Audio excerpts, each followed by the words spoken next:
And hello, everybody. Greetings, welcome.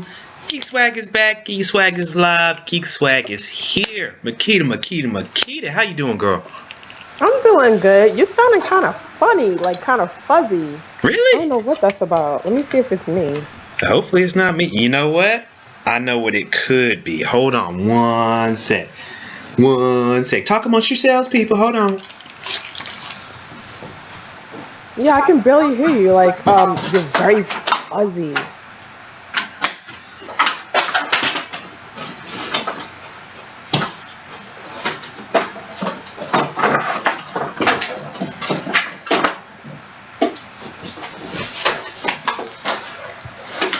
Yeah, I know what it is.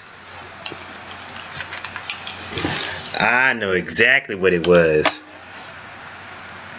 I did not have my hard line hooked up. There we go. We'll try to see whether or not that does what it's supposed to. Okay, there we go. We are hardlining it now.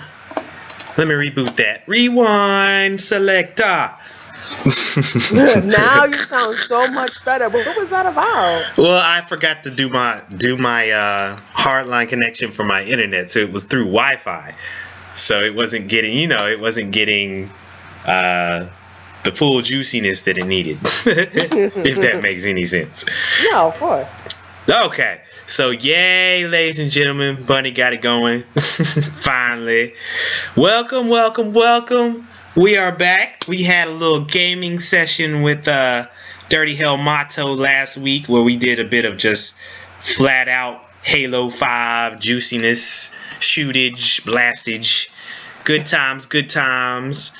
We actually were joined by another Ladies of the Round Table affiliate named Ed Johnson, and his nerd channel that he has going on.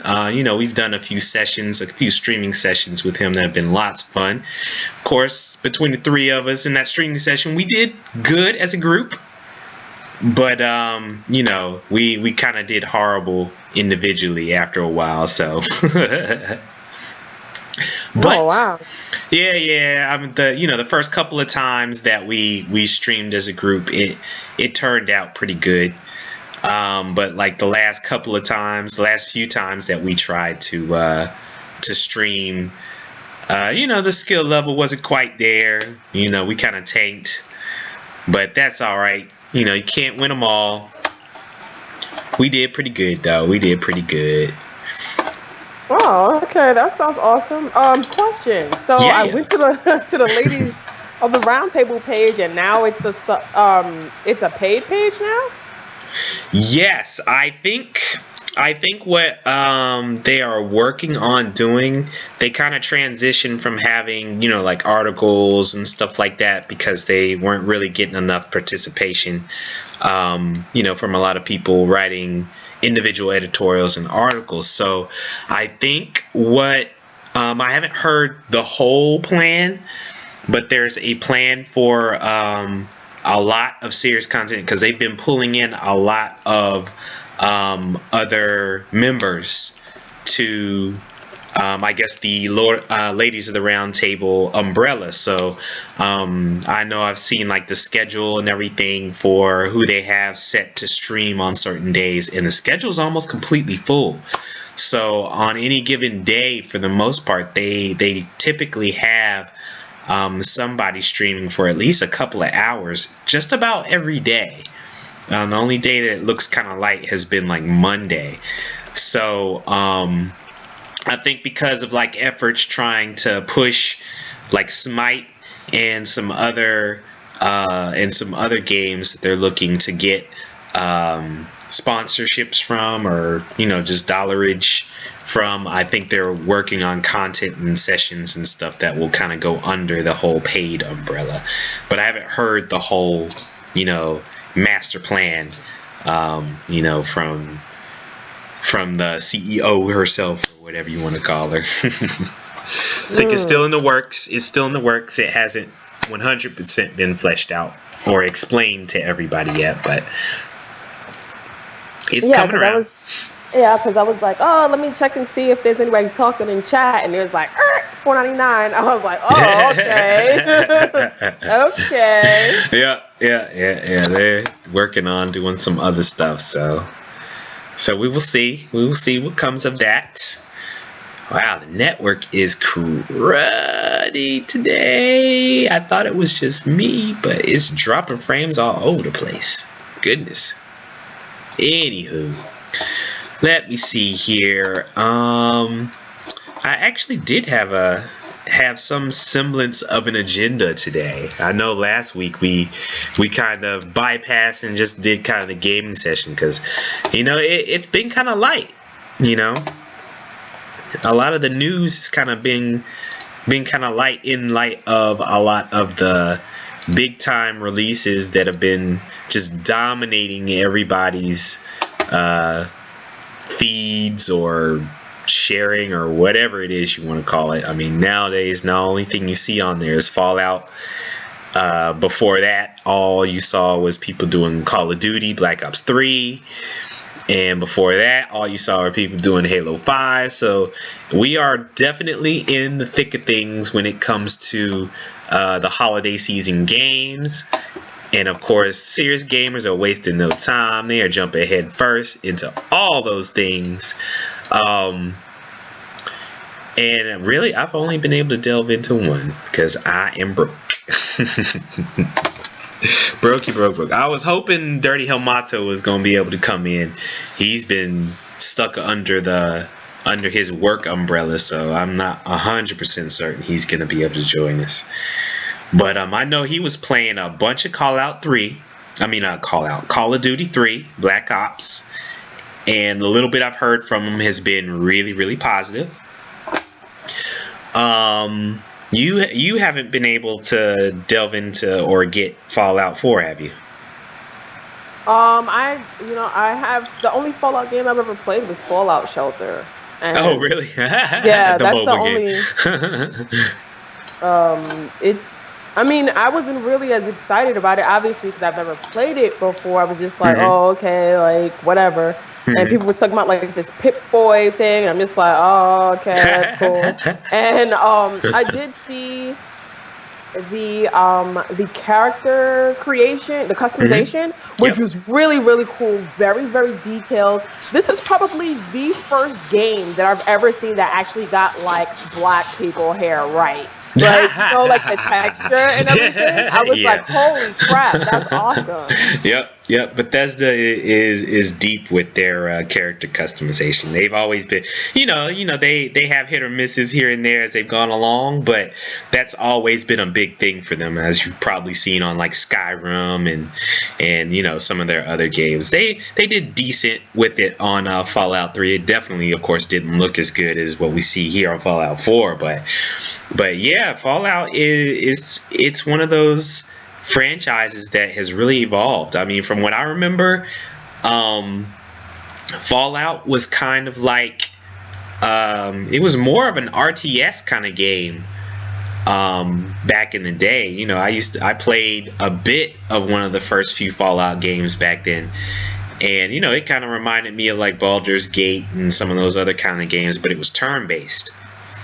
So when it hit Fallout 3 and started doing the whole first person, action shooter kind of deal, I mean, that kind of just blew a lot of people out of the water. That's kind of why Fallout 3 is one of those, not necessarily ancient, what's the word I'm looking for?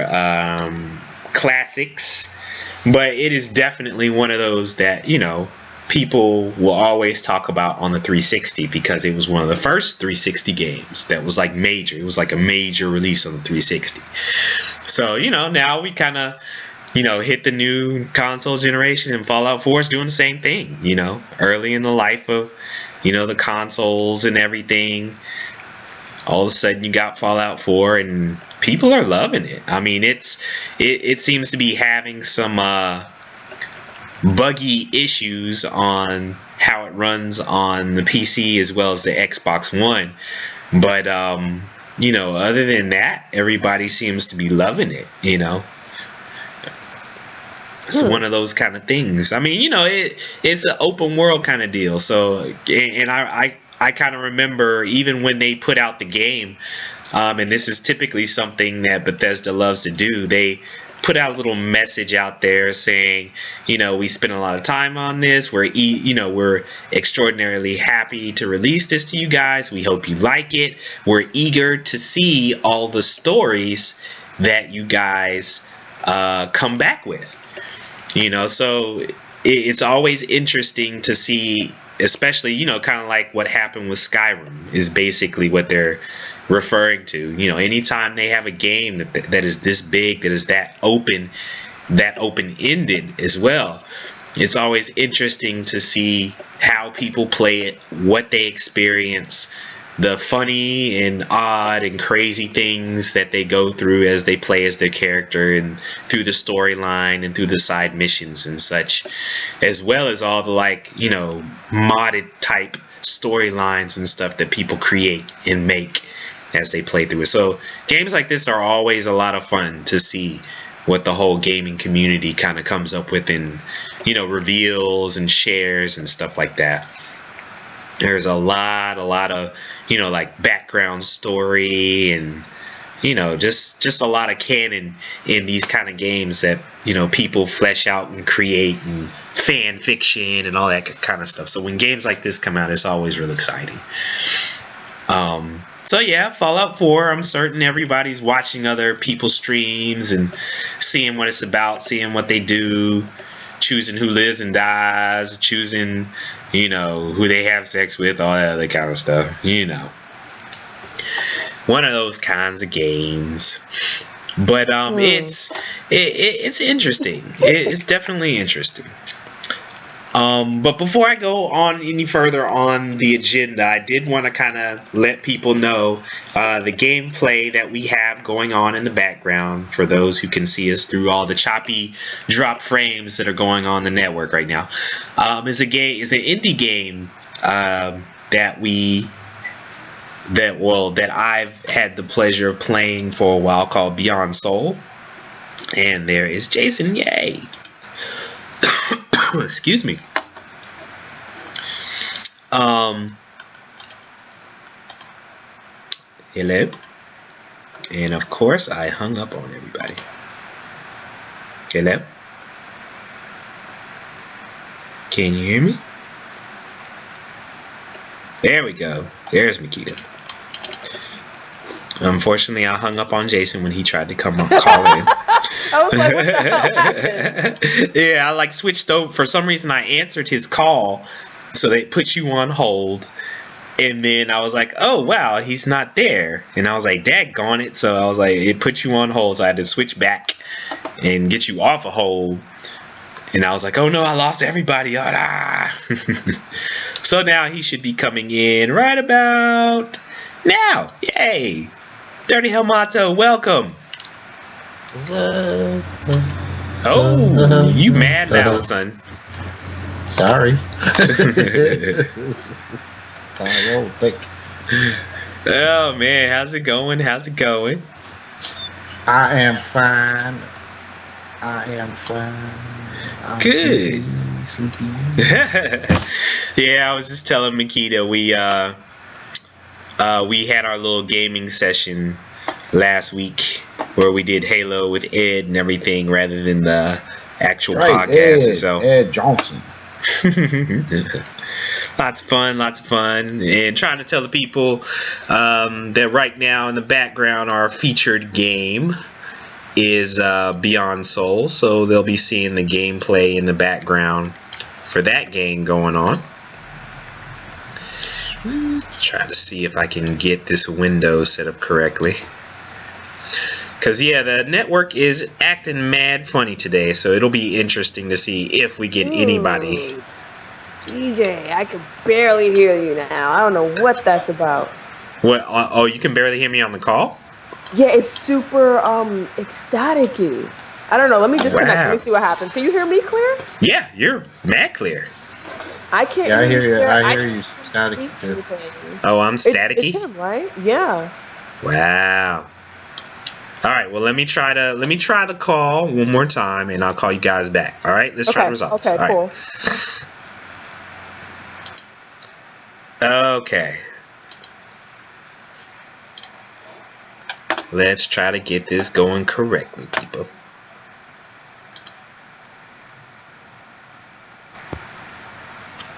Hello? You hear me? You hear me? That sounds better. Is that better? Yeah. That sounds better now. Awesome. I hate Skype. Love you, Skype. Hate you, Skype. Oh, that's awesome. Okay. So, Jason, we kind of like leapt over a part of the agenda because we didn't see either.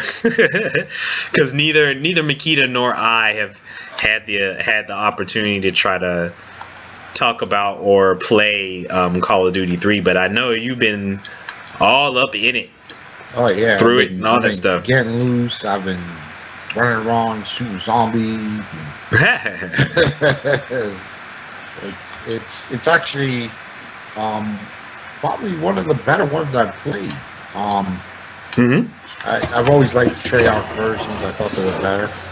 You know, at least you could somewhat understand the campaign. Right. Because you're just like, just go here and shoot this person or catch this person, and that's it. Pretty much. That's what most of them are. Most of them, except for the Treyarch ones. The Black Ops ones have actually had some manner of a cohesive story where you're actually playing as one person, and you can actually recognize, have some kind of semblance of what's actually going on in the game. Exactly. So that, like, this one, it bears the same thing. It's almost like it's not quite a continuation from Black Ops 2. It's its own story. Okay. But it takes place in the future.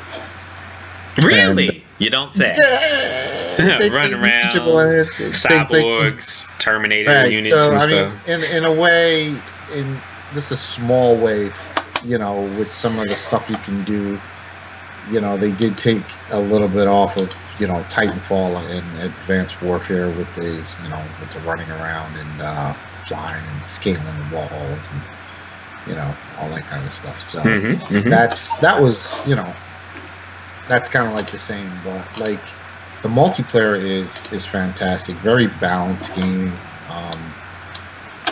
It's probably the better ones that, like I said, the better ones I've played. They have very smooth gameplay when it comes to the multiplayer. And I like they changed the single player system up a little bit, so you can actually customize your own weapons like you do in the multiplayer. Okay. So they allow you to switch it up. You can level up in the multiplayer, and there's some features in the multiplayer and the single player that carry over to each other. So like if you get guns, weapons, upgrades, skins, and stuff like that, you can swap them out in whatever mode you're using. Okay. So that's it's a little different. Call of Duty usually doesn't do that, but that's something different. They actually had this place where you can go in and select missions, and before you get to missions, you can customize your loadouts and your skills or what particular skill tree you want to use. So that's pretty cool. So they start you off with default stuff. You pick what you want, and then as you go through your map, you can switch it up. Right. So you get it's stupid, like a little crate. You go to the crate and go your little inventory. You're like, I want to do this, and that's kind of it. So, right. That's pretty cool. But zombies is mad fun, man. I've been running around with crazy people online, just be shooting on mad zombies and busting in the head. And it's like from the 1950s, so you wear these stupid little gangsta outfits. And what's cool is like each character that you can be have their own backstory. Everybody has a little backstory that you can fill in, and you can you get a little something behind them. It's kind of cool. So you can do that. So how do they play that out? Is it kind of like the way they were trying to do it in Advanced Warfare, where as you played through each wave that they talked a bit about a storyline of some sort or something? From what I can tell, no. Because so far, like, you know how the waves, they you go through wave 1, 2, 3, 4, 5, and they give you a break. Yep. This one doesn't seem like it. It's just like the waves, they just go, they go until like you die. You know, so like that's it. There's no break between them. You can open up things very fast, you know, and it just gets freaking insane. And you're running around and you open up all these doors, and they have other things beyond zombies. They had like these little freaking bees that came out, started attacking you, and they were shooting fire through their asses. I was like, what the hell is that? Okay. But all in all, I like the game. It's shiny, of course. You know, of course. Plays very well. It's probably, like I said, the better Call of Duties that I play. Like, I've always liked Treyarch, so like, you know, their World at War was probably one of my favorite ones. Like, I dug that game. Like, I mean, I know we spent a lot of time on that. Oh yes. So, you know, World at War was like, you know, if they would remake that, that would have been so awesome. Like in the next gen console, that would have been a game. So yeah. I know it's tough to splurge, you know. Yes, it is. Goodness. Right now, because they got all the hotnesses dropping all at once, you know. Everything. I've been seeing Tomb Raider, like I want that really bad too. Yeah. I want to get Fallout 4. Then I want Battlefront next week. Yep. Like, all of it. All these things on my list, and I'm like, oh, I gotta stop it. My wife's gonna kill me. My credit card bill's gonna be fat. I know, right? Exactly. That's exactly what my problem is as well. I think I have managed to work it out with the family where they may be able to scrounge up and pull together one present for me, nothing else, and that one present will be a PS4. So I think by year's end I'll be PS4ing it up, and I will finally have 2/3 of, you know, the whole current, well, I guess you could say we use is current gen, but, you know, 2/3 of the current gen going on in the household. So I'm gonna be happy come this Christmas. Well, yeah, I mean, I wouldn't have splurged on a PS4 except for they had things that I, you know, games that I really wanted to be play. So, you know, like I couldn't, you know, like I gotta play Uncharted. You know, that's like one of my jams. You know, I can't like be without that game. Right. I love the series, so you know, that's a game I gotta have. So right. I know the PS4 was coming because of that. Also, you know, they got a couple of other exclusives. I can't remember them right now, but like I know they have a couple of exclusives I was looking at. And same thing with the Xbox. You know, like, you know, you can't get Tomb Raider, you can't get Halo. You know, Halo is freaking, you know, awesome. So yes. Wow. Loving Halo, girl. I know. You're not into those. They're fun. I mean, that's the stuff. I mean, you grew up on. So, like, I mean, Halo is just like awesome. I like going, you know, teabagging. Yeah, hold that. Oh man, yeah, it's definitely comfort food. You know, for me, that's basically what FPS games are. Is comfort food. Those kind of, you know, like we said many times. Certain people have heard us say it before. You know, you jump in, you do a couple of matches or whatever, and lump a few people up, assassinate a couple of dudes, do a couple of super punches. Couple of kill streaks here and there, and then you keep moving. Right, you keep it moving. Then you get back to the games that requires you to do a little bit more thinking. Your Fallouts. Like your Fallouts and your Metal Gear Solids. Yeah, you know, you gotta pack your inventory, build this, do that, and you know, there's a lot of build your base, all that other kind of stuff. Yeah. Right. Yeah, you know, you get caught up with those. You know? They're good, but when you just need mindless fun, and you know, just you want to think like maybe 2%. You know? You popping Halo, you're popping COD. You go, That's true. I mean, like for instance, like you were talking about before, we were gonna do sometime soon. We're gonna do a Battlefield 4 session, and lo and behold, just like we were talking about, I went in, looked at Battlefield 4, and they've got 2 new big updates. They have a bunch of new maps. Yeah. Some of them are night maps, and I like downloaded them all. What was it, Monday night or something like that? It was about 2 gigs worth of updates. Yeah, they have quite a few. Yeah, so I was like, wow, they still working on Battlefield. I'm like, goodness. Yeah, Battlefield is a lot of people still play, and that's the thing with Battlefield. That game's going to continue for a while. Mm-hmm. I don't know many people that play COD. I know a shitload of people that play Battlefield though. Really? Yeah. Oh. Yeah, I know a lot of people that play both actually, because I got a lot of people that they're like your regular tournament heads or whatever. So anytime the new FPS comes out, that's all you see them playing. So because a couple of people on my friends list or whatever, that's what they do. They'll go to like little small local COD tournaments or Halo tournaments or whatever. So they'll play them all except for Battlefield Hardline. Nobody plays that anymore. yeah, Battlefield Hardline. I think a lot of people dig that, but yeah, Battlefield 4. I mean, people are all over that game. I mean, like COD is probably more like, I hate to say it, but it's like pop music, like a lot of people listen to it. And yes. then, like people that just, it's like, they're not real gamers. Sorry to say that, Joe, but you're not.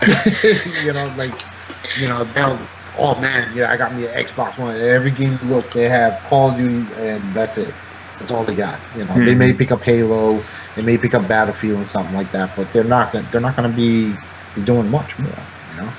And that's it. And those are the guys we make fun of because they're Joe, we love the game, and you play Call of Duty, and that's all they do. Console, they'll be riding those things like pretty much tomorrow. Yeah, it's very true. It's very true. But yeah, the numbers are there. Call of Duty always sells a ton of copies. Every single one that comes out, except for Ghost. But every time they drop a Call of Duty, it gets big time sales. So it'll be interesting to see what kind of numbers they've been getting for Call, because this one dropped on a Friday. Was it a Thursday or a Friday? It was Friday. Yeah, so it's kind of weird. Yeah, which is kind of odd, but so we'll see in a few days what kind of numbers they come out with. I don't think they're gonna come out with like record-breaking numbers. Oh no. Like the last one hit like a lot. Like really huge, massive numbers. I don't think it's gonna hit huge, massive numbers, but it's still gonna be. Their numbers are so big, right? They're so big anyway. They're not even groundbreaking for them anymore. It's just like hey, if we don't send 20 million copies in a week, something's wrong. Right? Yeah. I mean, what's going on here? So. But and it's kind of hard because of the timing, because it was like the same week as what came out like right before that. Halo was the week before. Yeah, Halo was the week before, but the Tuesday before Call of Duty came out, something else big dropped. Yeah, and I can't remember what it was. And then of course this went yesterday. Fallout 4 dropped. Right. So and I mean that's every year, but yeah, Fallout 4 and Tomb Raider dropped. Rise of the Tomb Raider, rather. Tomb Raider, right? That game looks so good, and I've been watching people play that. I want to. Around long, chopping stuff up and swinging. And of course, actually, at the same time as all of this, nice segue, the Xbox One backwards compatibility dropped. When was that? Yesterday? Was it yesterday? No, it's gonna start tonight. Oh, I'm sorry. Yeah, it starts tonight because all of the updates and the big time UI change or whatever that they've been talking about, that I think hits tonight as well, right? Yep. if you're some of the lucky ones that are part, I think they're pushing it out within the next few. I don't know. Yeah, they said it's supposed to be in like in the next few hours or something like that. Yeah, Because I saw them talking about it on Twitter. Yeah, so I don't know how they're gonna push it out and market it or small waves. But yeah, they got that going on. There weren't really that many great games on there, but of course it's one of those where it's the beginning of the list, and then just about every month they'll drop some more on there. They'll drop some more stuff, right? So as always, it'll be an evolving list based on what the publishers allow them to activate, I guess you can say. Yeah, I mean, I think it's great for them. I mean, it may just do something.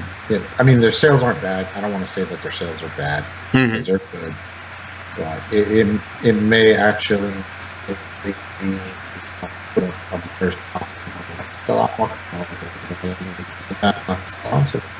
catch up to Sony. Let's put it that way. Not sell out market. Sony's like wrecking it. They're just like yes, definitely, and it's kind of coming out. Not necessarily coming out, but it's really starting to, I guess you can say, not even separate itself, but the distance was already there, but you're starting to see more and more recent games that are being released having noticeable performance differences between the consoles. Oh yeah. Just because, and they kind of alluded to that.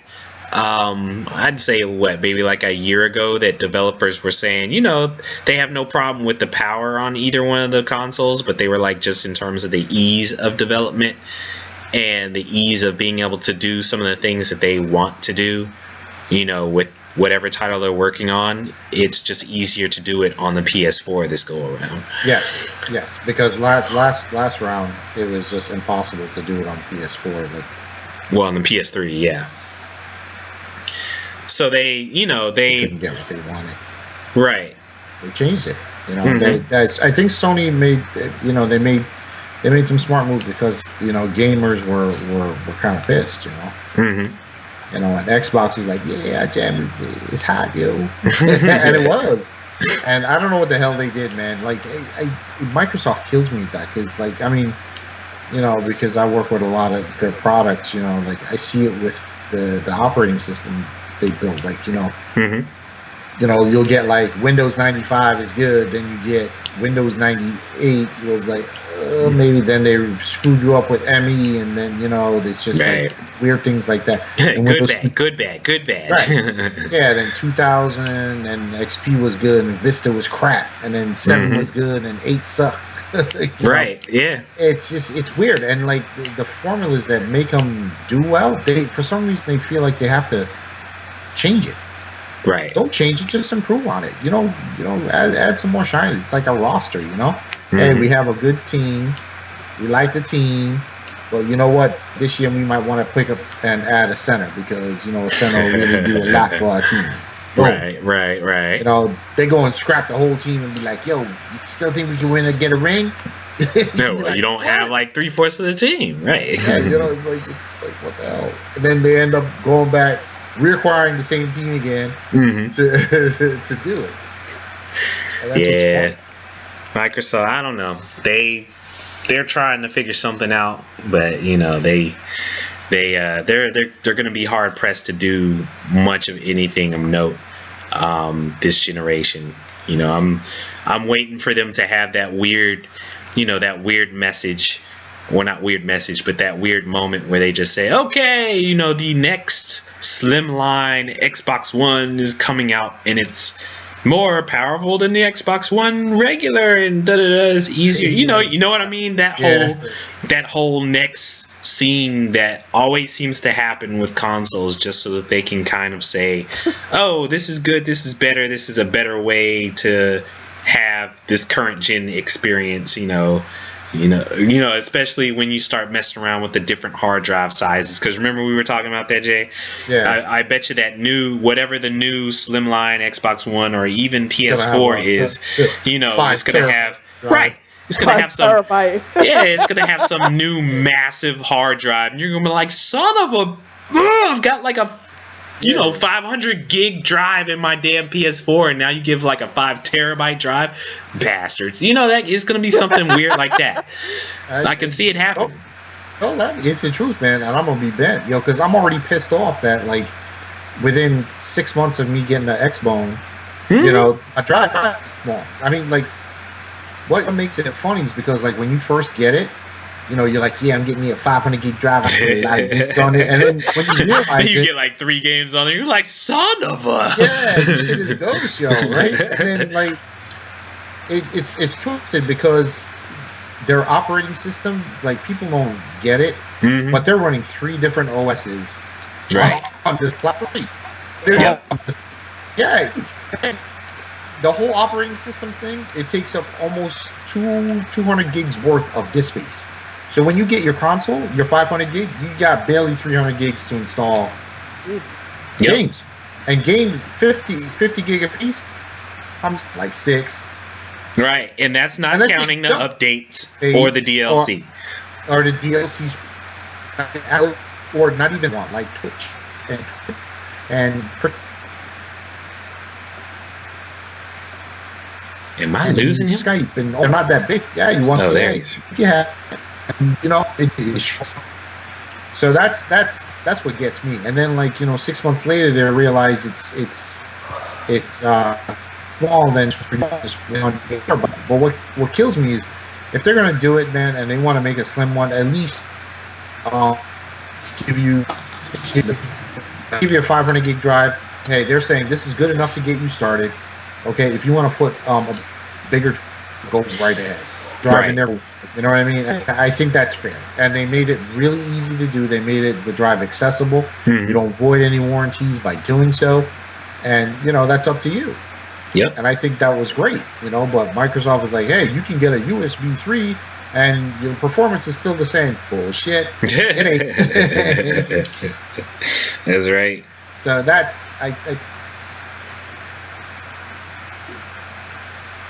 Is he still there? I think that's what made me a little... Yeah, he is. Yeah, for a little while we were catching. You kept dropping in and out a little bit there, Thick Nation. But we got the gist of what you were talking about. We got the gist. On the Microsoft. Yeah, hating on the Microsoft. Yeah, thanks for screwing up Skype too. So exactly. So before I jump into some of the Beyond Soul discussion, I did notice one thing there, Makita. You were getting loose on some Life is Strange this weekend. Oh yeah. Okay, so I haven't uploaded all of my recordings yet because I've got to do some crazy editing. Right. I did. You guys played it already? I don't want to do like spoilers, and then you're like, ah. Nah, girl, with the litany, with the laundry list of games that I have, Life is Strange is not on the list right now, so you safe. Okay. Yeah, same thing here. Okay, so I got to the first of all, it's a great story. Like when I first started playing it, I was like, this is like Dawson's Creek and Butterfly Effect had a baby. Nice. Wow. Yeah. It was so reminiscent of, your high school angst days. Like, everybody was like, oh, I gotta get home and watch Dawson's Creek or Felicity or some shit like that, So it was kind of like that. And basically just, the game was built around the girl being able to manually rewind time so that she could change things. And it all started out with her going to the bathroom. Ew. And it's so silly. She went to the bathroom. I mean, the game plays out like a movie. She has like this weird incident in the classroom, and then she walks out into the hallway. She puts in the the music in her ears, and then she's like walking down a hallway. So it's and then the music starts playing, and it says "Life is Strange," right? So You're it's like, okay. Yeah, okay. I see you. I see She you. bopping. Okay. You're like, okay, Yeah. let's do this. I was like, this is a movie. Okay. So she goes inside the bathroom. She sees her childhood best friend get shot In the bathroom. What? Yeah. And I guess in a panic, she discovered how to rewind time so that she can save her best friend. Huh. Throughout this whole game, I was like, why the fuck did you save her? Because she was like the cause of so much trouble. Like, and when, once she found out that Max, that's the main character, Max had rewind powers, it was like, you know, she was putting everything at her expense. Like, oh, you know, if something goes wrong, you just rewind. Yeah, just rewind it. Yeah. Blah, blah, blah. But what pissed me off, I hate when I'm playing a good game and it's just like the climax is really, really high, and then it gives shitty endings. It had 2 endings. I was heated. Hours and hours and hours wasted. Wasted. I'm like, you guys, you can't be serious. There was like so many questions. Like one was, okay, you got your questions answered, but it was like, okay, why did I play this game if the ending was going to turn out like that? And then the other one was kind of like, okay, this happened, but what happened with everybody? Like, y'all not going to like explain put it us in and explain anything? It was a hot mess. I was really upset about it. It's like watching Dexter. It's like, yay, this is great. And then the ending, you're like, what the fuck? Yo, it was really upsetting because I sat there and I was like, okay, let me replay over this section so I can get the other ending because surely this is not it. You're like, this can't be it. This can't be it. Rewind. Yeah, it was like worse. It was like worse and just even worse. Like it was just crazy. And I thought to myself, like, wow, like, y'all made up this whole big scene. Like, don't get me wrong, the game had so many twists. So many twists. When I found out what happened to a whole bunch of people, and then there was all this, like, all the things that I suspected kind of came true, but in different ways. I was like, yo, like, I was just so open up of it. But then that ending was just like, wow, I would have rather not played this because y'all not really give me any type of answers. Like, what kind of? I feel like they rushed the ending. I feel like they didn't know so they could finish the game. They're like, oh, this is great. What do we do now? I don't know. Make it all a dream, and they were actually in heaven the whole time. What? And it was just, I don't know. I felt it was really shoddy writing. It was just really, really disappointing. So now I'm kind of just like figuring out what is my next game to upload, because I don't know what to do. I've got like a crap load of games. I still haven't downloaded. What's that game? Was it Amarillo? I gotta download. Oh yeah. I've got to download a crap load of games, and then I was sent a code for I forgot this PS4 game. I think it's 3/4 or something like that. 3/4 a night or something like that. Somebody, you should look that up. I think it's 3/4 a night. Let me see. But it looked pretty spooky. 3/4 home? Is it 3/4? 3/4 home. Yes, it's 3/4 home. It's on the PS4. I think it's on the Xbox too. Yes, it's on Xbox One, PS4, and PlayStation Vita. Interesting. So, yeah, it's actually a really interesting game. I forgot everything about it, but let me see. I forgot everything about it, but because I got the code a couple of weeks ago.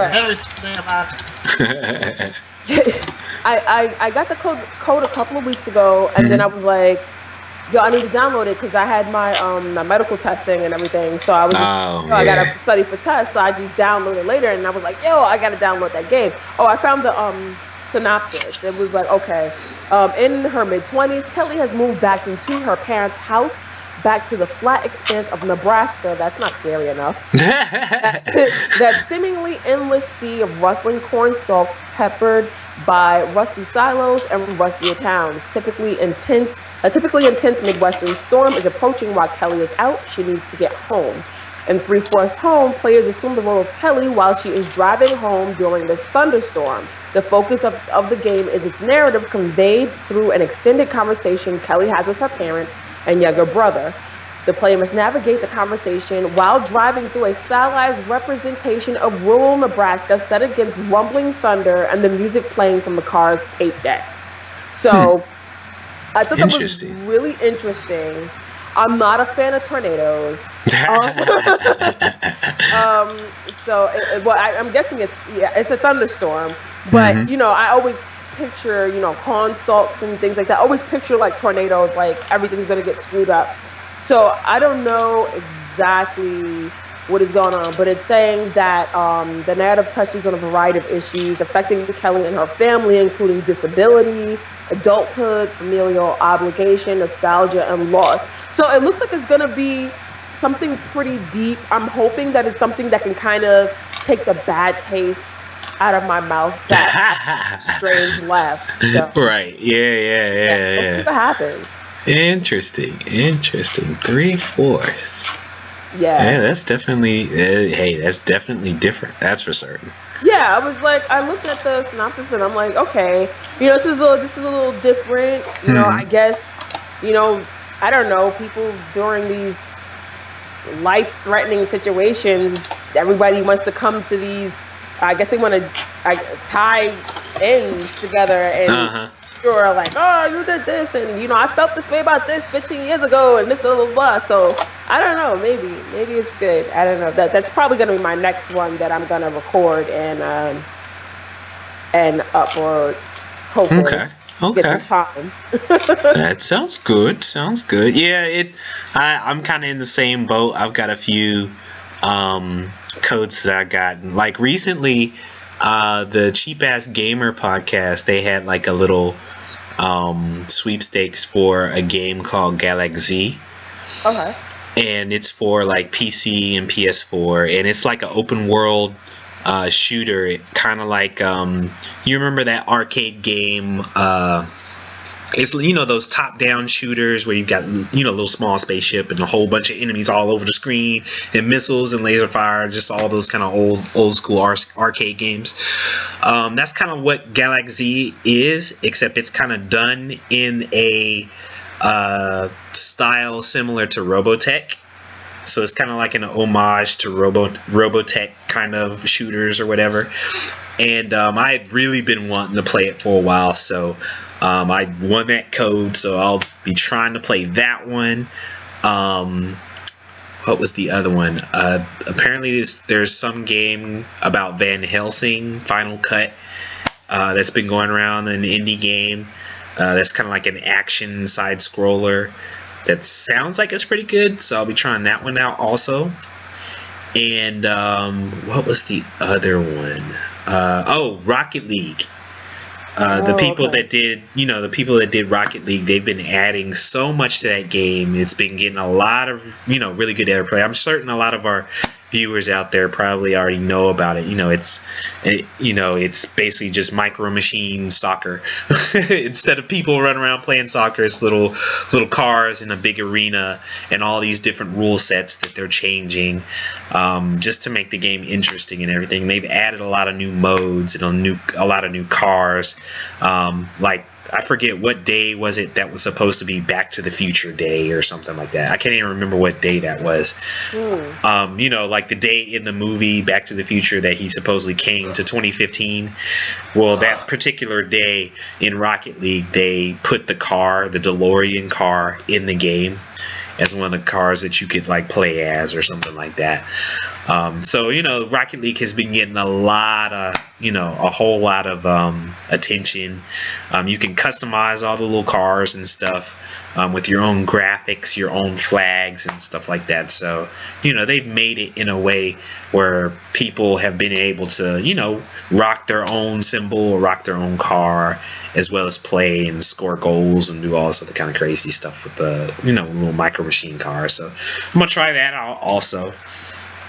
But of course, one of the other games that one of the other indie games that that we have featured, actually, where you see some of the gameplay going on, is called Beyond Soul. And the company, I think, is named Praxia Entertainment. And I don't know if either one of you have ever played it, but if you've ever played Master of Orion or another really good action strategy game called Space Rangers, this game is like the marriage of both of those games. So like in Master of Orion, the whole concept is you are supposed to grow your empire. You're supposed to explore, take over other planets, and interact with all these other different alien species and stuff that are also trying to do the same thing at the same time. So you build your fleet, you send your fleet out, you dominate, you explore, you research, you do all this stuff, right? So Beyond Soul is kind of like Master of Orion Light. So it still has a lot of the strategy, it still has the exploration, and you still have to manage resources and stuff, but everything is focused in around your main ship that you have. And you use this ship to, take out pirates, to explore, to, do trading and stuff like that. And then when you get up enough money, you're able to start your own base, which they call a city. So you actually customize this city, you add modules to the city until the city ends up being as big as the screen or even bigger. And you can put all kinds of shields and defenses on your city, as well as other things that will allow you to upgrade your technology for your ship, as well as upgrade like your fleet. So your ship can go around with the fleet. You can also have separate fleets in other parts of your dominated sectors. And you essentially have to protect your sector, protect all of the trading that goes along in the sector that you dominated. And then all these other space cities, they either attack you or they join you, so you have to deal with diplomacy, as well as trading, as well as pirates, and all this other kind of stuff. So I got lost in it for like at least 2 days, because those kind of games, those kind of tactical strategy, real-time strategy kind of games, I've gotten lost in those before. I used to spend days and days on Master of Orion, and same thing for Space Rangers. So any fans of those two games, or those two types of games, Beyond Soul is definitely along that line, and along that whole genre of RTS and action strategy kind of games or whatever. So it's definitely worth a look. I actually did a review for the site, so you can go over to heedmag.com, and you can check out the review there to get even more detail on some of the things that you can do in the game, some of the things I wish the game had. But since the game has just came out, just like many of these other PC games out there, as the months go along and the community asks for it, they'll probably put it in the game. I've noticed that with a lot of games that have been coming out recently. In particular, one that we talked about a while back, Jay, you remember, well, we were talking about it yesterday, right? Ark Survival Evolved? Yes. Yes. Freaking awesome game. That game, it blows my mind how big and how massive this game is. And it hasn't even been released yet. I mean, they planned for it, so far what I've seen, they planned for it to be fully released in June of next year. It's early access on Steam, and I think it will be early access on the Xbox One in like a week or so, something like that, right? Yep. And that whole system is where you can actually pay to have the game, but you can pay to play the game as they continue to develop it and release it in June. Excuse me. And so for those of you who don't remember, some of you do, I had early access with Ark. And it was basically, when you look at the trailer, you thought, oh, this is a first-person open world survival game that's based on Jurassic Park. And on the surface, that's exactly what it is. But as you play it, what you recognize, and kind of like what you've talked about on H1Z1, Makita, Ark is kind of in that same, it has that same social aspect to the game, in terms of when you encounter other players and encounter even other AI that's on whatever server that you're on, right? You have to find your own food, you have to find your own shelter, you have to do all that kind of stuff, right? Right. So Ark has really, and I haven't played H1Z1, but I'm certain it has a lot of these elements in it also. In Ark, basically, a lot of things that they've been adding, and what I think Jason didn't even recognize, is that it, even though it is quote unquote in the whole prehistoric time frame, you're able to build and eventually get technology that's like C4 and machine guns and air conditioning units and refrigerators and big grills and all other kinds of things that are just modern technology. But in order to do those, you have to, of course, you have to survive long enough to be able to, learn how to make all those recipes. And all those recipes are on this like mysterious wrist embedded cube that is on your wrist, that you see when you first jump into a server. You're butt naked essentially, and the only thing you have on, is your underwear, of course, but you have this weird looking cube or thing that's on your wrist that when you go into your users menu, it throws up this hologram telling you all the information that you need or that you're looking for for your character or the things that you know how to make. And they've got stuff like plants that act like defensive turrets. They've got they have like a farming system. They've got a taming system where all the dinosaurs and all the creatures that you encounter that you can tame, you can train those creatures. Those creatures go up in level. They get stronger. You can actually, when those creatures, after you tame them, you can have them in your base. As they go up levels, you can actually determine what attributes you want each one of those creatures to increase. So you like control, like if you have a raptor, you can control whether you want that raptor to do more damage, have more health, run faster, be able to carry more, just different little attributes like that for every single dinosaur or creature that you tame.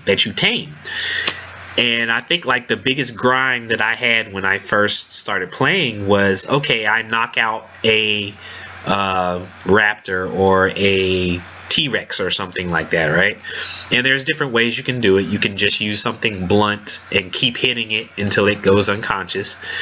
Or eventually you get up to a certain level where you can develop narcotics.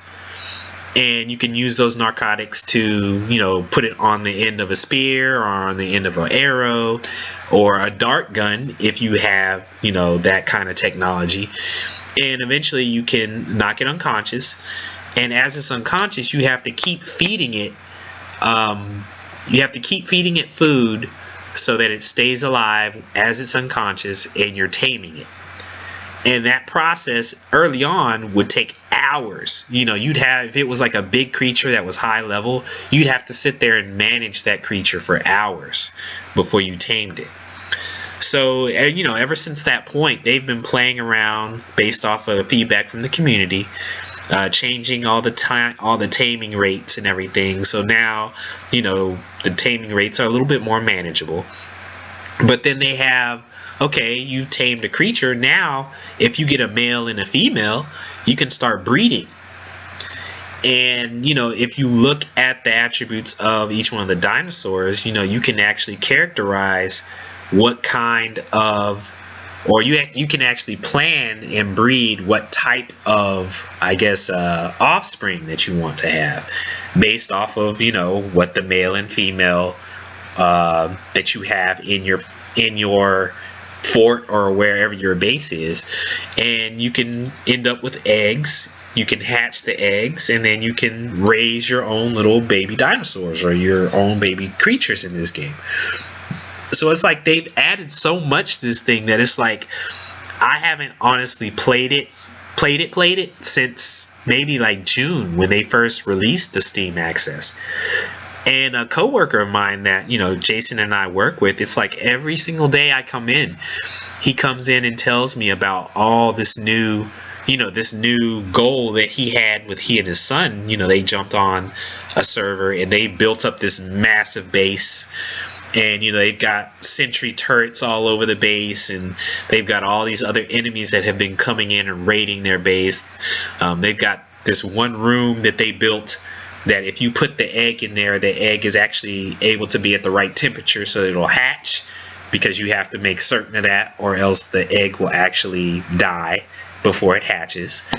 They've just added so much that's extremely detailed about how you play this game and how you farm, advanced tribe systems. There's a lot of different hardcore game mechanics.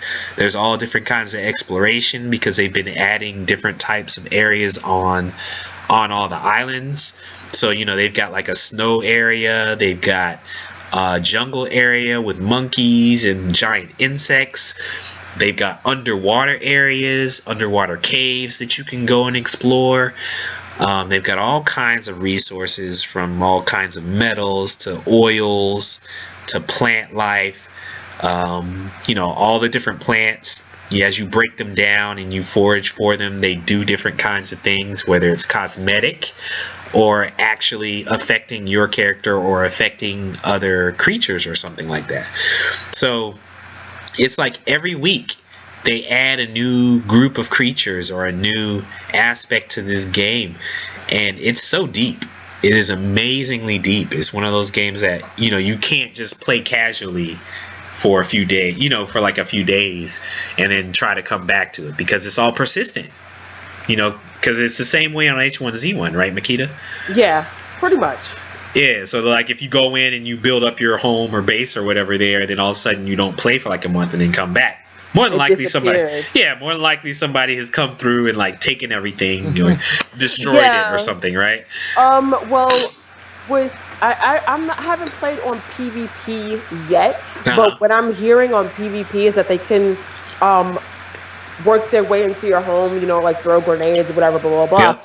But on PvE, I think the parts to your home only last about like 2 weeks or something. So you have to you have to every keep time managing you log on, exactly. Mm-hmm. Exactly. So if you're not on, it's gonna disappear on you. But if you do, you've got to use a hammer to kind of reinforce repair everything. it. Yeah, repair and reinforce. Yeah, and I think that's what they're trying to do with Ark, because I think on most of the way, the only mode right now that they have for it is PvP, and they've been saying they're in the process of making the PvE portion of the game. For that same reason, because people can be dicks. They'll just come in there and somebody that's new coming in, and they'll make their first little thatch hut, and they'll be all happy with their little fire, eating their roasted dodo bird or whatever, and then all of a sudden some guy will come over with a massive T-Rex, completely destroy their house, kill them, take all their resources, laugh, and then go off. You know what I mean? And that's typically, and depending on what server you get on, more than likely that's what's going to happen. So, they've been having like all these different tournaments with a lot of these different mega streamers on Twitch or whatever, where they'll throw all of these different streaming groups on the island, and they'll do like a survival of the fittest tournament, and whatever team ends up as the last team standing after like what 4 or 6 hours or something like that will be the one to win like the cash money prize or something like that. But this game is so massive, it's so big. I think it's going to be a really, really good game for the next gen consoles. It fits very well as something that you can go in, as we were saying before, something to go in, play for a little while, build something, maintain something, and then leave. But one thing for certain, this game, Ark, you don't play it unless you join a tribe. If you go in there and you try to play by yourself and just stay to yourself, you might as well not play it. Because it's kind of built in a way where you really should play with other people to help people build something bigger, so that you can defend yourself as well as help others defend the stuff that you've built or made, and that kind of thing. So yeah, Ark is definitely not a one-player game. I think you can set it up in that way where you can just have your own server, your own local. You'll just do it and make your computer your own server. But it's really built so that you can play with more people, a lot of people, because it takes a lot of time to do, to build something or forage for resources to build something big or important or something like that. So definitely one of those to look out for, people. Ark Survival Evolved. Definitely great game. Okay, so ladies and gentlemen, TV has been exploding as of late. There's been a just like Jay said. There's a lot of great shows out there, a lot of great premieres and everything. Have you guys been able to see anything new or different, or have you given have you given Supergirl another chance yet, or have you totally I did. I watched it again. I was just disappointed with the first one. The second one wasn't that great either, but I haven't taken that plunge yet. You got to give it a chance. So I'm going to give it a fair chance. I'm going to give it like 4 or 5 shows. Mm-hmm. Hopefully, I get a little bit more interested in it. So, the second show wasn't bad, Really? It doesn't sound like horrible. It was just there, right? Yeah, I was playing on my phone, and I was kind of watching, listening to it. It was background noise, in other words. Yeah, so I followed it, most of it. I'll probably rewatch it again, online, because I think that. Right. I'm just keeping up with my traditionals right now. I mean, I've added a couple of new shows that I started watching, of course. Empire is one of them. Which is starting to get ridiculous to me nowadays. Yeah, it's getting some of the stuff they're doing. Some of the stuff they're doing now is almost like it sounds like they're running out of oh my gosh ideas. You know what I mean? Well, season 1 season 1 was great, but I think they had too many. I think they blew it a little too quick. Yeah, that's exactly what I feel like. It's like nowadays, now some of the stuff they're doing, like, that doesn't make any sense, but whatever. Yeah, you could have saved a lot of that drama for like mid-season finales and end season, and you could have probably stretched a couple of that out to about 3 or 4 years. The amount of Right. So Makita, do you watch the show, or do you plan on watching the show? Wait, this is Supergirl or no? Empire. I'm not sure. I'm not sure because I have a tendency when people hype things up, I get really slow on watching certain things. Yeah, so I don't know. I may watch it. I'm feeling some things that I'm hearing that they're touching on that they're usually not. That shows usually aren't very open about. I know we're getting on the whole gay community thing, but that's true. Yes, they talk. They delve into that. They had some sort of sex scene with was it oh my god, I forgot her name. Gabrielle. I forget her name. Oh my god. Yeah, the big girl. I forget her name. About. Yep. Yeah, you know what I'm talking about. So there was this big to do with Mhm. people who clearly weren't aware that fat people have sex too. Yeah, and I thought it was pretty liberating them doing something like that. I was like, Yeah, I was like, I was really? like, Oh, get go yours, for man. it. I was happy Exactly. for her. yeah. They even said it in the show. They were like, "Hey, get yours, girl." She was like, "Yeah, he's working his." But yeah, people were, people were all like, oh, acting like, Like it attractive doesn't people happen. can't, yeah, like attractive people can't find bigger women sexy or something. It was like, like, oh, you guys. That And happens then all the the kind of time. the drama surrounding it kind of like turned me off a little bit. Like I was happy the show touched on those things, but I was just like, The oh, interwebs y'all, kind of, yeah, it turned me off a little. yeah. Well, yeah, that's what the interwebs tend to do. You know, they They go blow all everything crazy out of on stuff. proportion. Yeah. But yeah, That's there, and I won't necessarily spoil it, but like one of this last episode, it had to deal with Hakeem, and something happened to Hakeem, and the way that it played out. I know at the very end of the show, it kind of explained why all that happened throughout the show, but just the whole way that whole episode played out, it kind of made Hakeem look. a bitch. Yeah, and I know that was kind of the way that they were trying to portray it, but Well, I don't think that was like a shock to people because you could always tell he's spoiled.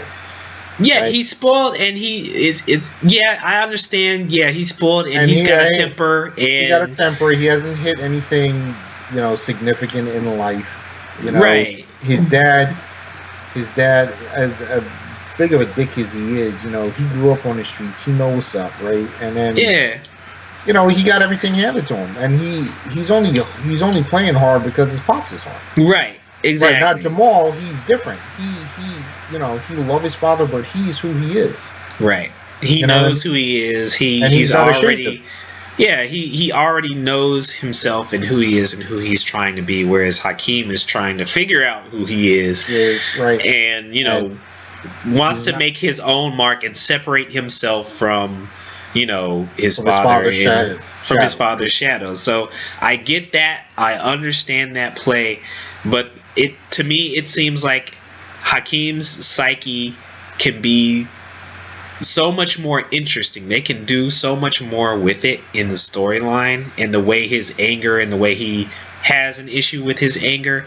Yes, because he It channels it seems right like through the music. I mean, you Yeah. can tell that already. He has that flair for it.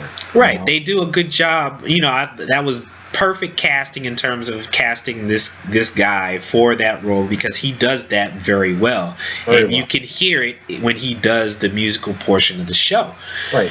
And And sometimes it's just sometimes you like him, and then sometimes you be like, "Yo, man, this dude's good." right, exactly. But it kind of seems like, to me, it feels like now in this part of the season, it seems like they're missing an opportunity with his personality. Yes. It seems Yes, like what they're doing with him and his personality seems a bit stereotypical of somebody with an attitude problem or anger issues, and this happened to me, so I'm just gonna be mad, and then and again, I don't want to ruin the episode, but I'm gonna be mad and I'm gonna go have sex with so and so and then run off and go later. did not make any sense for Right, the and flow then of the show, the way they did it. Then I'm gonna kind of act normal for a second. Right, exactly. And then I'm gonna go bonkers, like the next scene. I'm like, what the heck just happened here? You know what I mean? It seemed like they were bouncing around too much in it, and I don't know. The way they kind of wove that whole last episode was just kind of off. It wasn't bad. I just kind of cocked my head to the side through the whole episode, like, what? All right, but yeah. It probably wasn't the best stuff they had, but I mean, it still was pretty good. Yeah. Because they have such strong characters, you don't live and die with like one or two of them. Right. So. And I did think it was interesting that they're trying to push the whole Christian rap thing into the whole into the whole grand scheme of the show. Right, and they're touching on a whole bunch of things, so it's like one aspect of right. It's a whole bunch of things. Mm-hmm. So which is cool. So I mean, it's still a good show. I just hope they don't get to the point where it gets so soap opera-ish. It's just like, okay, I am not happy with the show. Yeah, it kind of seems like at sometimes as I watch it, I'm waiting for them to do something that I feel like I knew they were gonna do, and then and have that actually ruin the show for me. You know that feeling? You know what that feeling, Makita? Yeah. It's Yeah, like you you know waiting you for that like the him show. scene. Yeah, it's like you like the show, and you've been seeing all this great stuff, and this all these oh my god moments. It's kind of like Scandal. It's like, okay, this like the first few seasons of Scandal, I was open. I was like, yo, this is dope. And then all of a sudden the third season came around. I'm like, okay, this is All starting. right. Yeah, and then all of a sudden, like like midway, almost the end of the third season, I was like, yo, what are y'all doing? You know what I mean? It was like too much, and all of a sudden it just became work trying to keep up with the show, and I was like, ugh. And then all of a sudden, and like I said, they would do something stereotypical, like, yep, I saw that coming. Why did you guys do that? Why didn't you do this? And then I was like, all right, that's enough of that show. I can't deal with this anymore. Well, they could really ruin it and start doing time travel. Oh my gosh, no, don't start doing that. That's kind of how I think some shows. The only show I think it actually worked for is Flash. Mm-hmm. And it works well in that show. So right, the time travel and the multi-universes and stuff like that. But I mean, people expected that from the show, so right. I mean, it's integral to the storyline of the character anyway. So right. In the comic book, I mean, that happens a lot. Too, yeah, right? So mm-hmm. it worked. But some of these. I don't know. I mean, we've talked about it. It's like that season 3 is such a pivotal season. It's like it either makes or breaks it. That's true. Like, for most series, once you hit season 3, that's like what really defines whether or not you got a great series or not. Right. Or if you're just screwing around here. If you even make it to season 3, because it's been very interesting. There's been a lot of shows that have come out, and some of them have greenlit the whole second season before the whole second episode has come out, whereas others, all of a sudden it's good, but nobody's watching it, and then they cancel it before the whole first season's even done. Right. So it's interesting to see that happen.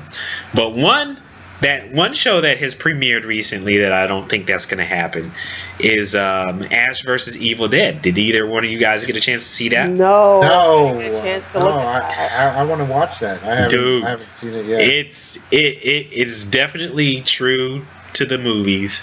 It's everything. I mean, it's very hard to not do that whole, that whole kind of Bruce Campbell comedy.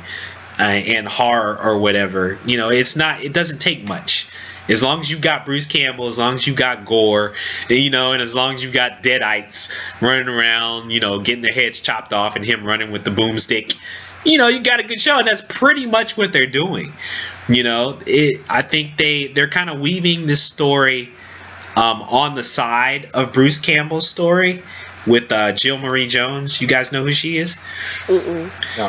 Have you guys seen the TV show Girlfriends? You remember that? Yeah.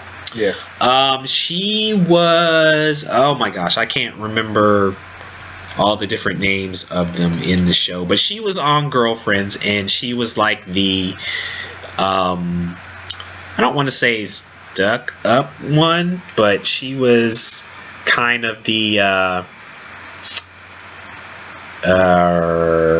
was she the one that was always like bum rushing her friend's house? And no, she wasn't. Well, she was the one that had her own place, and because it was oh goodness, see, I'm gonna have to look up the thing because I can't remember everybody's names in the show. So let's see, Girlfriends TV show. All right. So Tracy Ellis Ross was like the main character, right? Yep. And the show was centered in around her house, and then the other girl, there was one girl that was like the floater that was always floating from job to job, right? Mm-hmm. Yeah. She was Golden Brooks. That was her name, I think.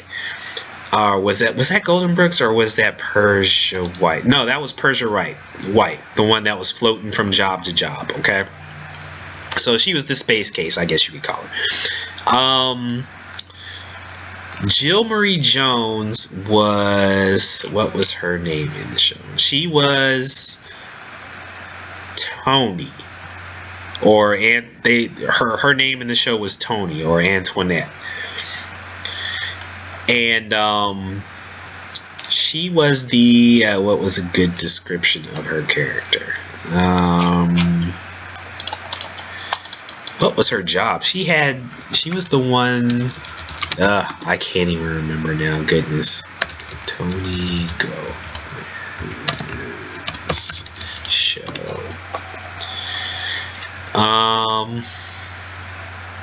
She was the one that kept going in and out in terms of having the relationship with the main character, Joan. Joan was like the main character. So she was always, a good friend or the main friend of the main character in the show. So they kept going back and forth having, oh, she's my best friend, and then they would always beef about something and then break up and then get back together, that kind of thing. But yeah, Jill Marie Jones is in this also, and she's supposed to be like a detective.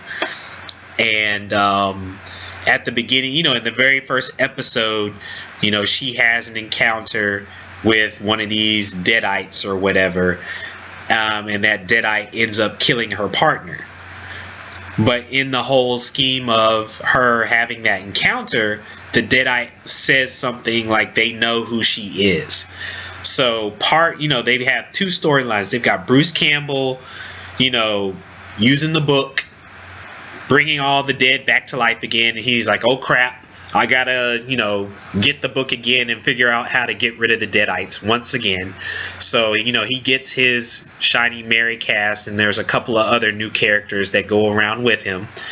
And then on the other side of the fence, the other storyline is Jill Marie Jones as the detective, and you're trying to figure out why the deadites know who she is and what her dark past is. So the Bruce Campbell part of it is funny, the part that everyone knows and recognizes, and then the Jill Marie Jones portion of it is, I don't want to call it serious, but it's definitely, they definitely are trying to work a serious type of storyline with her, but it's still related to the Bruce Campbell portion of the story. They're in the same general area, but they don't know each other as the show starts off. So it's interesting. I definitely like it. I was running to the TV set, last Saturday, like, oh snap, it's 9 o'clock. I gotta run because it's on Stars. Was it on AMC? No, it's on Stars. Oh, okay, that's why I thought it was. For some reason, I thought it was on AMC. Yeah, just about everything is, isn't it? Well, there's this new show that I wanted to see. It's like one of them fantasy. It almost looks like something you'd see in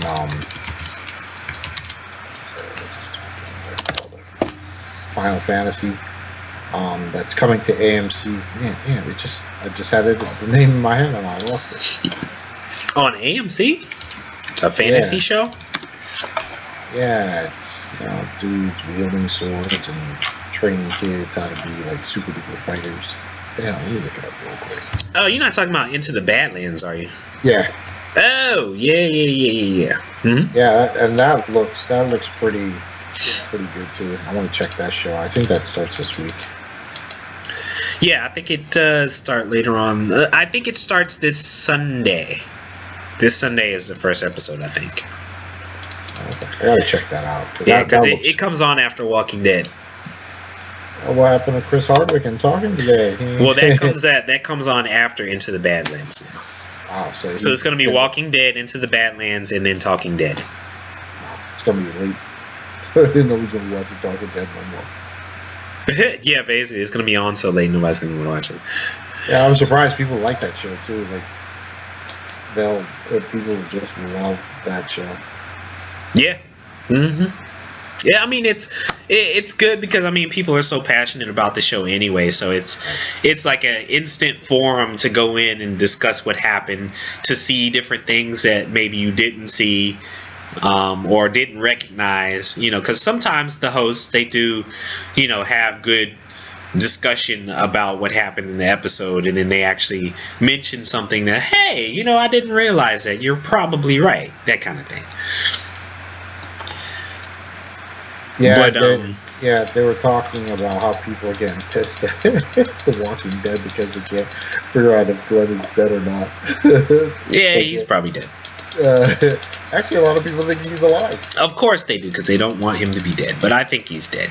I mean, my thought is, because of the time frame, because in this season we know that Negan, they just announced it. Negan was cast. Yeah, Jeffrey Dean Morgan.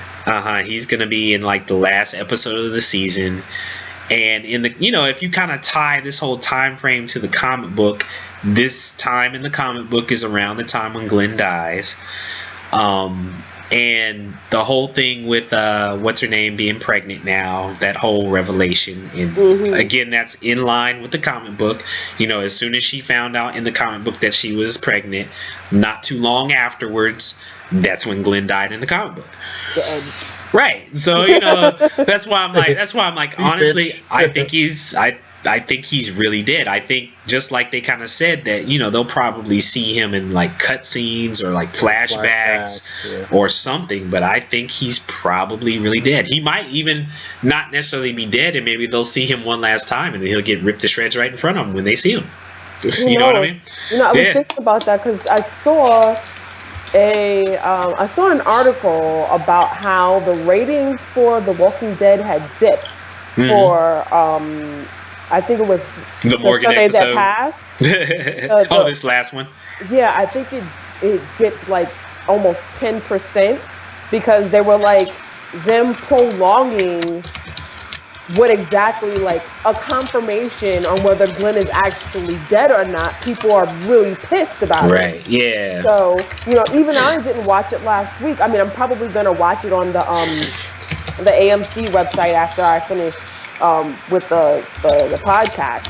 But it's just like, okay, I have no reason to watch it this week if I don't know, if it doesn't confirm if Glenn is dead or not, know? So yeah, people got a lot of anxiety about it. I mean, and again, for those who don't read the comic book, it's probably even worse. And I think that's kind of the way a lot of the viewers are, because I think a lot of viewers haven't read the comic book, so a lot of that, a lot of what's going on, they're like, oh, I love the show, I love this, but I know nothing about the comic. I don't want to know anything about the comic because I don't want to spoil anything. That kind of thing, man. Then all the people with the comic book are like, yeah, he's a goner. You know what I mean? They're like, yeah, I think this is it for him. Well, I thought Negan actually killed Glenn, he didn't die in a bloodbath of zombies. Right, yeah. But I mean, they have changed a lot of things with the show anyway. So. Right, and I mean, I think that's good because it keeps everybody on their toes. Right. The people that have read the comic book don't go, see, I told you it was going to happen. It'll be one of those things where everybody goes, oh wow, I don't know, I don't know what's going to happen. Oh my god. Right. So I don't know. We'll see. Again, I was happy about the casting. Let me see if I can find something about the guy. What's the guy's name again? Jeffrey Dean Morgan. Yeah. Because I know I showed that to my wife, and because she loves the show too, and she keeps asking me, well, who the hell is this guy Negan, and why is he so important, and all this other kind of stuff. And what was funny was, I think it was maybe back in June. It was either June or May. I was actually reading all those issues that had Negan in it, and I got to a point where this big war happens in the comic book, and right when the war was done, that's when I stopped reading it for a little while, just to take a breather, because the amount of stuff that happened in all those issues was like huge. It was massive. Negan is like 100 times worse than the governor. This dude is ruthless. You know what I mean? And of course, like I said, in the comic book, he does some pretty crazy things to the point, where you're like, this guy is like the perfect villain to have on the show, and that's why I think a lot of people are so ready for him. And honestly, Jeffrey D. Morgan, I don't really remember him. I think a lot of people that maybe have seen Grey's Anatomy. He was in He was in Watchmen. He played the comedian there. He was in The Losers. Yep, he was in The Losers. A couple other good movies he was in. Can't remember off the top of my head, but yeah, he's been in a little bit of everything. But I think what most people probably remember him from is the role he played on Grey's Anatomy as Denny Duquette, who had kind of a romance with one of the main characters in Grey's Anatomy. So a lot of people who watch Grey's Anatomy will remember him from that. And so it'll be interesting to see him take on this role, this beloved villain role. I think he, and I've seen him in some stuff, and I think he can do it. I really think he can pull it off. He's got that look, and he's got that humor, I think, where he can pull off that kind of thing. So we will see. We will see. We will see. But yes, Negan is coming. And where there's Negan, it only spells doom for Glenn one way or the other. So yes, he may, he may or may not be alive. If he's alive, that's great. But if he, with Negan coming, he won't be alive for very long. It don't matter. Yeah, one or the other. Glenn is leaving, ladies and gentlemen. Love it or leave it. He's leaving eventually. It's going to happen. Yeah. The writing is definitely on the wall for Glenn. It just makes it continues to make the story more interesting, just to see what what's her name ends up having to do to survive without him being pregnant and all that other kind of stuff. So it's definitely good drama. It was well written in the comics, so we will see how they pull it off in the TV show. Jessica Jones. Did you guys see the new trailer for Jessica Jones that came out? I have not seen the new trailer, but I heard it was good. Rad was talking about it in the office because he likes Jessica Jones. Yes. I did actually get a chance to finally watch. I didn't watch the first trailer. I heard there wasn't really that much in the first trailer other than just showing a few flashes of different scenes and stuff. But this last trailer really actually provides a bit more insight into what the whole season is going to be about, and how there's a supervillain that has mind control that Jessica Jones really is going to be battling throughout the season. So I think the show starts, when is it? November the 16th, I think. So I think that'll be, honestly, I think this is going to be really good. I'm excited for it. They're in the midst of filming Luke Cage now. So Mike Coulter, he's also in Jessica Jones through part of the show, of course, as a side character. But Luke Cage himself is, he's been talking about, they've been showing pictures and stuff of them doing the show now. That, I think, gets released. I don't know if they've said when that gets released, but I know it's sometime next year. But yes, I think it is I'm sorry, not the 16th. Oh no, wait. I think it is the 16th. Yeah. I think it's the 16th. So yeah, I'll be binge watching that and watch that whole season over a weekend, I'm certain. You're gonna be on like 15 episodes. You guys are gonna be reading. Oh yeah. That's what happened with Daredevil. It's like 4 episodes in. I was like, oh my gosh, it's 2 a.m. I gotta go to bed. Jeez, but I gotta watch this last part. Hold on. Yeah, I got like that. I went through the first like half of it. like a day or two. Yeah.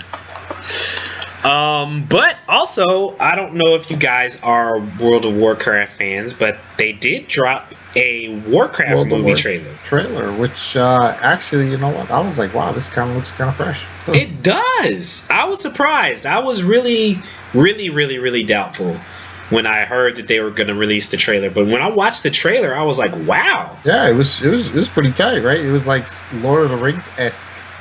Yeah, I mean, yeah, because of all the CGI and it's in fantasy. But the thing that got me was, the thing that to me kind of separated it from everything I've seen so far with fantasy movies was Warcraft.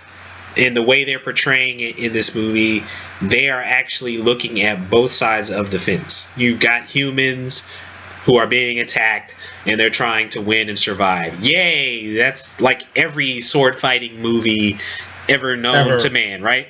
But they're actually showing the orcs, the heroes, the villains, the communities, and the reason why they're fighting, the reason why they are moving away from wherever it is they live, and why they're attacking or / working with humans, that kind of thing. So story-wise, it actually looks like it has a interesting enough story to not just sit there and say, oh, this movie looks pretty, I'm going to fall asleep and then wake up and when the next battle begins. You know what I mean? It actually looks like it's going to have a real, a decent enough story that's going to pull you along through the movie.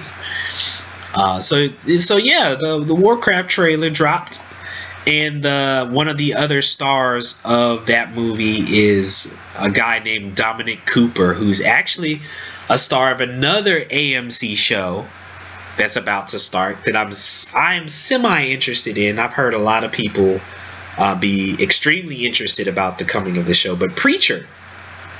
Yeah, Preacher looks good. Yes, I haven't read the comic book, but I know a lot of people that are like big time fans of Preacher as a comic book. It's very, the storyline for Preacher is kind of interesting. I don't know much about it myself, but I know a lot of people that have read Preacher for a long time, and they're excited about the show coming out. And it looked interesting. The trailer I saw for the show, it does look like it'll be pretty good. And he's the star of Preacher also. I can't remember what character he is in the Warcraft movie. I think he might actually be the orc, like the main orc that they were weaving the story around or whatever. I think that might be him. So him and Paula Patton's in there as like a little lady orc or whatever, and a bunch of other people that I don't know what their names are, but I'm certain they're people we've seen on other stuff. So it'll be interesting. They're putting big time dollars in it. The CGI looks fantastic. Yeah, it does. They definitely did not skimp. But what I thought was interesting, a lot of people that are Blizzard fans were kind of miffed. They were like, oh, yeah, it's great that they're doing Warcraft and that Warcraft is the one that's coming out. They were happy that, you're finally seeing something after hearing about Warcraft the movie for like ages and not knowing where they were with it. But I think a lot more people were wondering, well, where is the Diablo movie? You know what I mean? I don't know. See those things like it just, I don't know. They're very hard to do. Every time I hear a video game turning into a movie, all I can think of is Mortal Kombat, and it's just like, it's like, what the frig, man? You guys need to stop doing these things to people. Well, yeah, I think with Mortal Kombat was kind of difficult because the whole concept of Mortal Kombat, the game, was like a direct copy of Bloodsport. They even said it when they made Mortal Kombat. They basically wanted to make Bloodsport. Seriously, that was their whole purpose. And if you look at the way that movie is, it's like the way they made that. I'm sorry, not Bloodsport. Enter the Dragon, where Bruce Lee. So that whole thing where he's getting on the boat, he's going on to a tournament. There's this one main evil guy. Of course, the evil guy in Mortal Kombat doesn't have like a claw or a hand or anything, but still, it's his tournament, and he's got all these different fighters from all over the world, and they're all coming. They all fight. Most of them die. That kind of thing, right? And in truth, when they first did Mortal Kombat, the game, that was really what they, were thinking of when they made it. A cross between Enter the Dragon and Bloodsport. And then as they did the movie, you look through the movie, a lot of the scenes, you could almost pull some of those scenes straight out of Enter the Dragon. You know what I mean? From Johnny Cage, that one guy in Enter the Dragon that was like the American, and the white guy, the American white guy that had all of the suitcases. Yeah, Johnny Cage. Well, no, not in Mortal Kombat. I'm talking about in the Bruce Lee movie. Oh yeah. Yeah, he that's who Johnny Cage really was modeled to be. They had Johnny Cage in the movie with a whole bunch of bags and everything. He talks all the trash and everything. He's still a good fighter, but it's like you can almost pair, like Liu Kang. Liu Kang is Bruce Lee, and he's the main hero of the story, and that whole thing. It was just interesting to kind of see the parallels between that movie and the way the Dragon really was. And so I didn't really, honestly, when they were coming out with Mortal Kombat, I wasn't expecting much of a story. It was just like, because you really didn't care about the story. You just want to see people fighting, somebody's head get ripped off, and oh yeah, there's something about some other world, and if you don't win this fight, then the world ends. So it's like, what kind of a good movie are you really going to get out of that, except for semi-decent fight scenes? That was really all people were really looking for anyways. And for a lot of people, it was like their introduction to electronica. What I mean? They're like, so all the little electronica going through, all the different fight scenes and everything. So, I mean, Mortal Kombat was what it was, but I don't even 100% consider it a really serious attempt to make a video game movie. Well, the ones that were out there all sucked. Oh yeah. All the rest of them, please. They weren't even like entertaining. I mean, they're just like, Super Mario Bros. Oh my goodness, that was fun. Double Dragon. The one that hurt me the most, I think, was Street Fighter.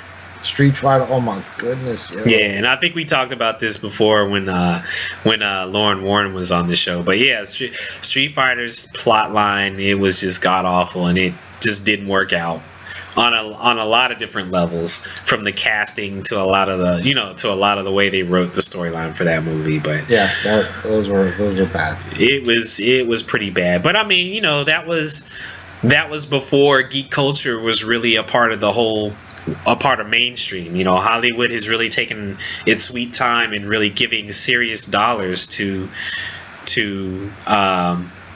not necessarily geek culture, but like gaming culture.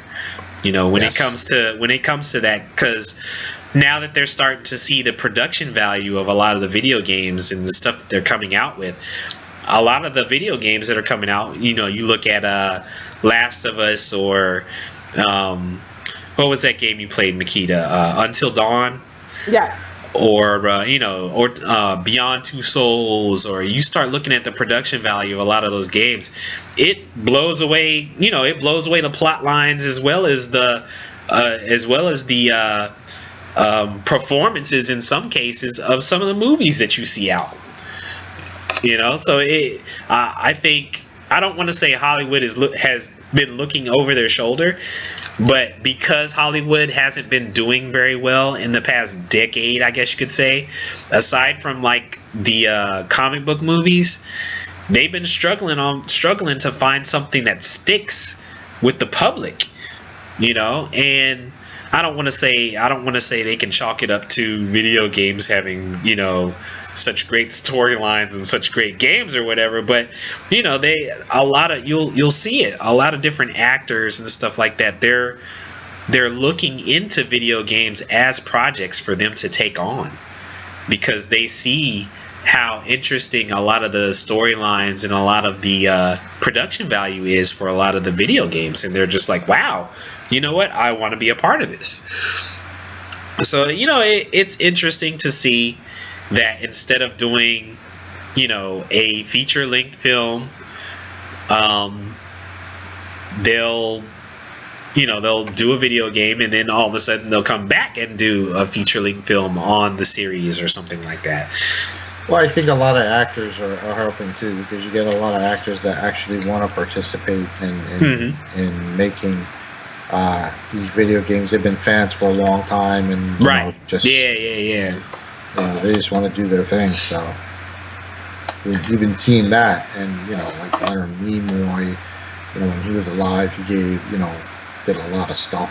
Mark Hamill, you got dude from Law and Order, Yeah. Even got Kevin Spacey, rocking some Call of Duty. So it's Kiefer Sutherland, and I mean, the list goes on. You can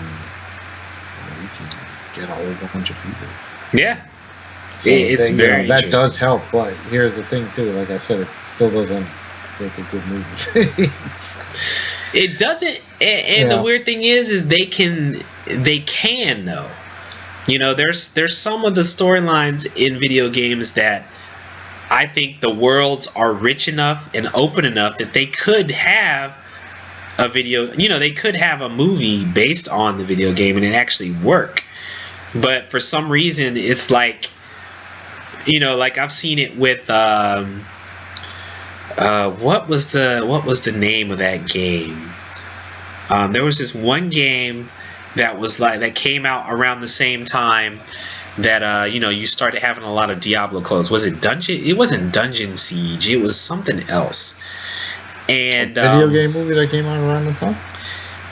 Well, it was a video game, and then they came out with the movie that they said was involved with the video game, and it was something dumb. They called it like In the Name of the Throne, or but I remember the game itself was like a Diablo clone. What was it? In the Name of the King. That's what it was called. That was the name of the movie. Yeah, that's what it was called. That was a piece of Shiite Muslims. Exactly. Oh, See, that was horrible. That movie was a perfect example of, okay, why did you pick this game, number one? Because the game itself didn't really have much of a recognizable story to begin with. Most of the time, people that play that game, they couldn't tell you the name of one character in that game. They just played it because it was like Diablo. You know what I mean? Hacking. Right. It was a hack and slash kind of action RPG. And then all of a sudden they were like, yes, we're coming out a movie. It's a Dungeon Siege tale. And everybody went, what? Yeah, and it's like they actually came out with more than one movie. They have 3 movies. That movie was unbearable. Dude, they have 3 movies. Yeah, those guys must have took like $10 for each one of those, because CGI was bad, the acting was bad. Yeah, I mean, like Jason Statham, all you know him is from The Transporter and these movies, and he plays the same guy in 12th century England and shit. It's like, what? Mm-hmm. And then all of a sudden, Dolph Lundgren was in the second one, I think. In the name of he was in the second one. I'm like, what? What in the world? So yeah, stuff like that doesn't make any sense. You end up having a game. When you actually look at the video game movies that are being made, and you wonder, okay, this has a great storyline. I think there's a chance it could make a good movie. And then all of a sudden, something like, an Asteroids movie gets coming. You're like, what the hell? Why would you pick Asteroids? You know what I mean? That's what it kind of seems like they do. They go, oh, well, they're coming out with Angry Birds, the movie.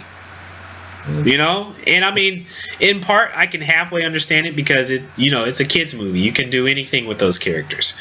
You don't have to have, a storyline. You've got the characters.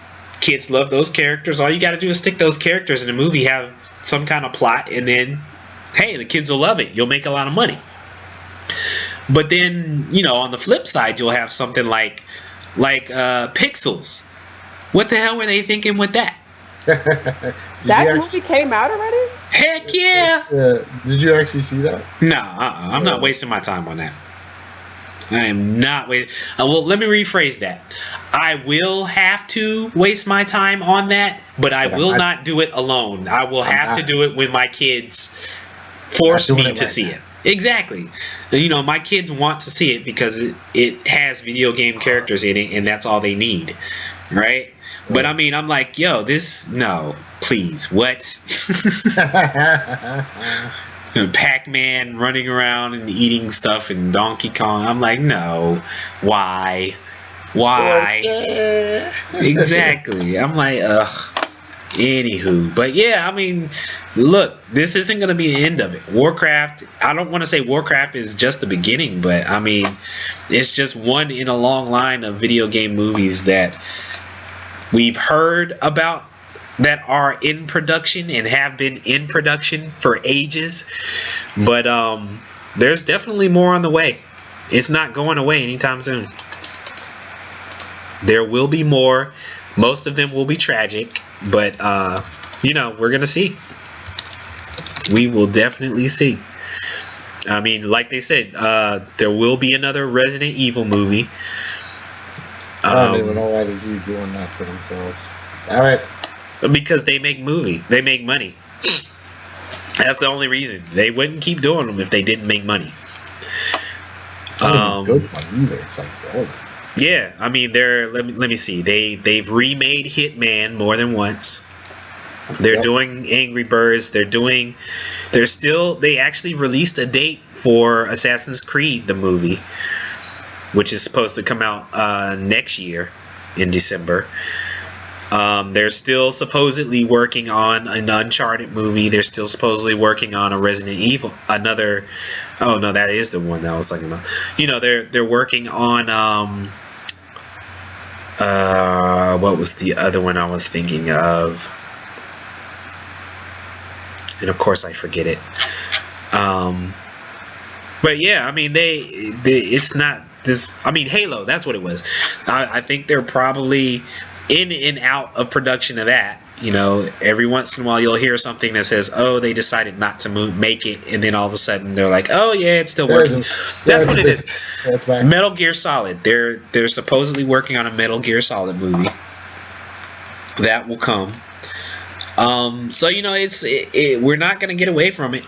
It's gonna keep happening over and over.